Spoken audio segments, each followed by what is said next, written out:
ரெண்டியாக ready வந்துருக்கலாம் தூக்கி வந்துருக்கலாமே. அப்போ தண்ணியை நான் சேர்த்தல நல்லா கலப்பம். ஒரே ஒரு பச்சை மிளகா தான் போட்டு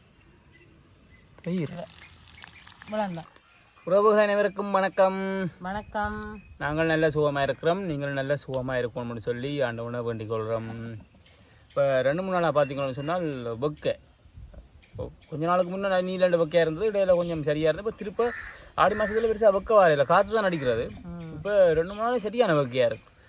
அப்போ வந்து மோர் ரோட்டில் விற்கிறது அப்படி 200 1.5 லிட்டர் போத்தல் வந்து 200 டெய்லி வாங்கி நான் மட்டும் தான் குடிக்கிறது. குடிச்சிட்டு ஒரு கொஞ்சம் மிஞ்சும், மிச்சமெல்லாம் நான் குடிச்சு முடிச்சோம். எனக்கு மோருண்டா நல்ல விருப்பம், நல்ல குளிர்மையாகவும் இருக்கும் உடம்புக்கு. இப்போ பழைய சோறும் இடக்கிற நாங்கள் சாப்பிட்றோம். நாங்கள் பெரும்பாலும் நான் தான் கரைச்சி சாப்பிட்றேன். கொஞ்சம் கரைக்கிறதுக்கு பெஞ்சியாக இருக்கும், கரைச்சா குடிப்பேன். கரைக்கிற கொஞ்சம் பெஞ்சியாக இருக்கும், வெங்காயம் மிளகாயெல்லாம் முட்டி போட்டு நூறுவா கரைச்சி தராது. ஆனால் இன்றைக்கு ஏதோ தான் வித்தியாசமான முறையில் வந்துட்டு பழைய சோறை செய்தான்னு சொல்லிக்கிறாங்க. அதுக்கு தான் நான் பெஞ்சு ஊறுகாயோட வந்து நிற்கிறேன். இது வந்து எங்கள்ட ஊறுகாய், நாங்கள் செய்த ஊறுகாய். அதையும் கொண்டு வந்து வச்சு கொண்டு இருக்கிறேன். 4 இப்போ ஏதோ தாளிச்செல்லாம் போட்டு எனக்கு பழைய சோறு செய்து தர போகிறேன். அதுக்கு எல்லாம் ரெடி பண்ணி கொண்டு ஆள் வந்திருக்குது. பாப்போம் என்னென்னு செய்கிறேன்னு சொல்லி. எனக்கே இந்த தான் புதுசாக இருக்க போது பார்ப்போம். பழைய சோறுன்னா தண்ணி விட்டு வைக்கையில் நேற்றியான் சோறு தான், இரவு சமைச்ச சோறு. தண்ணி விட்டு வைக்கையில் தண்ணி விட்டு வைக்க மாட்டீங்க, அதை கொண்டு இந்த குப்பை தொட்டிக்க வைப்பினோம். குளிராக இருக்கிற குப்பை தொட்டிக்க வச்சு போட்டு தான் எடுக்கிறேன். அப்போ அப்படியே வச்சுருக்கிறேன். இப்போ வந்து அந்த கஞ்சி தான் கரைச்சி குடிக்க போகிறோம்.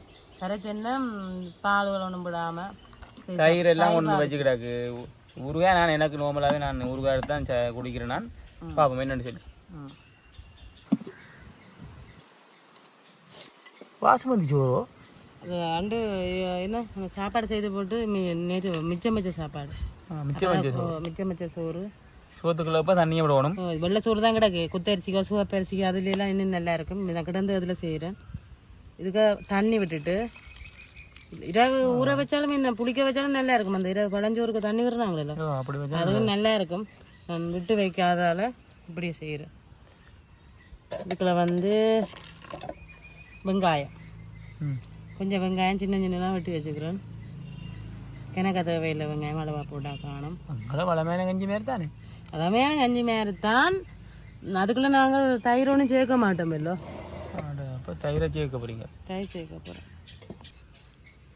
பச்சை மிளகா ஒன்று தான் போடுறேன், உரைக்கும். அதனால் ஒரே ஒரு பச்சை மிளகா தான் போட்டு தயிர்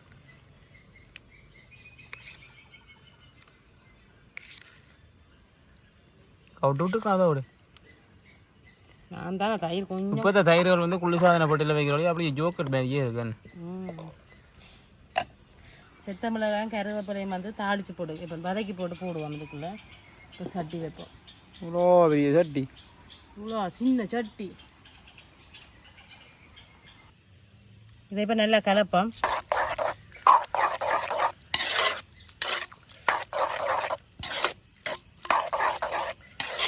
என்ன வாங்குறது இல்லை எனக்கு தான் வாங்குறதுன்னா உங்களுக்கு வாங்குறது. ஆனால் அப்போ அந்த காலத்துக்காக நான்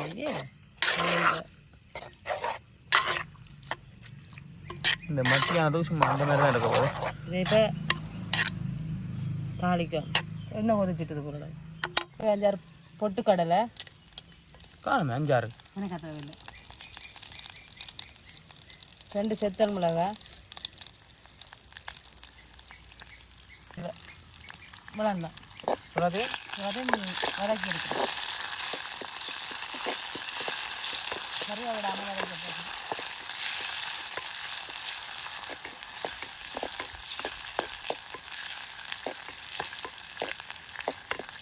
வாசமாக இருக்கும். கருவேப்பிலையை வதக்கி போட்டு வதக்கியாச்சு. எண்ணெய் நல்லா வடித்து போடுங்க. எண்ணெய் வதக்கி தான் போடுது. எண்ணெய் விடக்கூடாது, எண்ணெய் விட்டால் சாப்பிட நல்லா இருக்காது.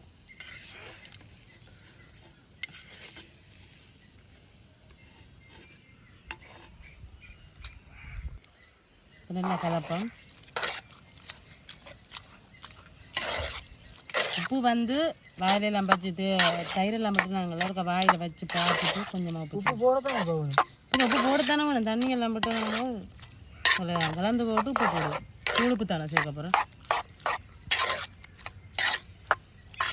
சித்தமிழெல்லாம் கொஞ்சம் கூட போட்டால் தாளிச்சா நான் கூட போடல, நான் இதை அவ்வளோ எடுக்கல. ஆளும் முறை நல்லா இருக்கும்.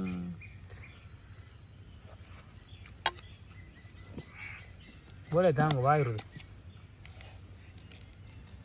உப்பு, தூள் உப்பு,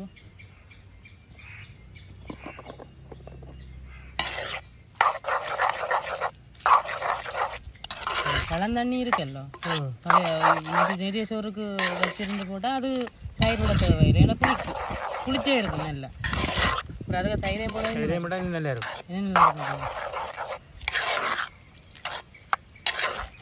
தாங்கணும் பவளைக்கு கொஞ்சம் தண்ணி இருந்தாலும் இருக்கும். தண்ணி விடுறோம். குடிக்க நல்லா இருக்கும் தண்ணி இருந்தால்.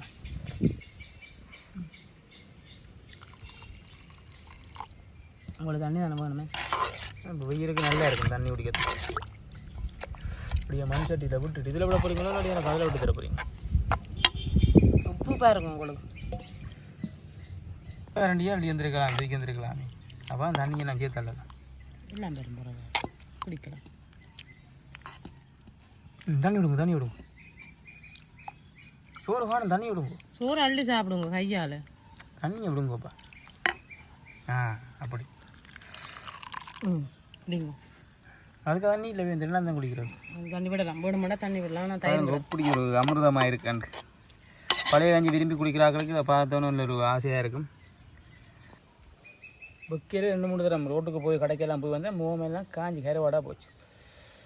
உருவேன் வெள்ளைப்பால் மாதிரி இருக்குது. இந்த பச்சை மிளகாய் எல்லாம் தூக்கி எறிஞ்சு போவோம். படுபட சரிக்காது. ஊருக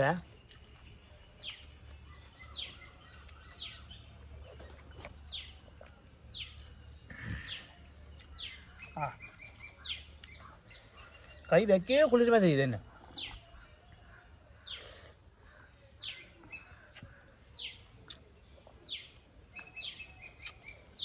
மத்தியானம் சாப்பாடும் முடிச்சாரு. ஒரு நாள் எடுத்தாங்க.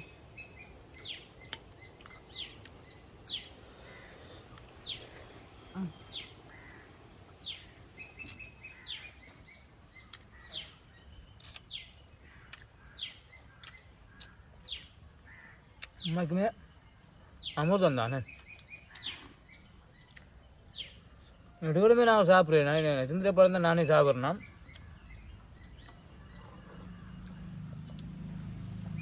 என்ன பிரச்சனை இல்லை, எங்களோட பெருசாக சோறு மிஞ்சிடு 100 அளவாக தான் போடும் மதியானத்துக்கு. மதியத்திலேயே முடிகிற மாதிரியே போட்டும். என்ன சோறு மிஞ்சி அநியாயமன். அதெல்லாம் சோறு நடுவில் சந்தர்ப்பம் கிடைக்கிறேன். இது எல்லாரும் பேசுகிறவே என்ன கொஞ்சமாக போடுவாண்டு. நான் ஏண்டா யாரும் வந்தால் சாப்பாடு சோறு சமைச்சு போட்டு கொடுக்கலாம். ஆனால் கொட்டி கொட்டி வீணடிக்கக்கூடாது. இது மிஞ்சினா காரணம் நான் சொல்லிட்டேன். இரவு சமைச்சிருக்கலாம். இரவு சமைச்சாலாம் மிஞ்சினேன். எத்தனை பேர் சாப்பாடு இல்லாமல் சோறுக்கே பாடுபடுறது. அப்போ நாங்கள் வந்து அதில் கொட்டக்கூடாது. அதெல்லாம் நாயாலும் இல்லை, வேறு மிருகங்களும் இல்லை. அதெல்லாம் வைக்கவே தான் அளவாக பாய்ச்சா இல்லை.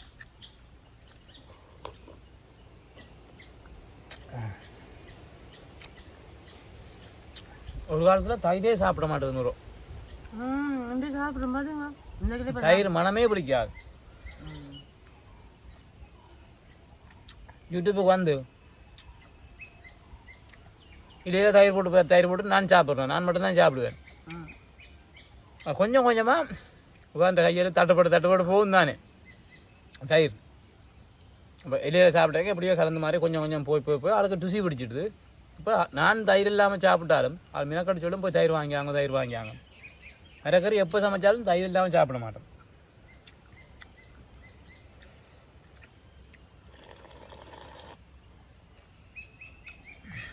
இன்னொரு வாட்டி குடிக்கணும். சரி உறவுகளே, இந்த காணொலியோட முடிச்சுக்கொள்கிறோம். எங்களோட சேனலுக்கு யாராவது முதல் வந்திருந்தால் இவ்வளோ நாளும் பார்த்துட்டு சப்ஸ்கிரைப் பண்ணாமல் இருந்திருந்தால் சப்ஸ்கிரைப் பண்ணி விடுங்க. நன்றி.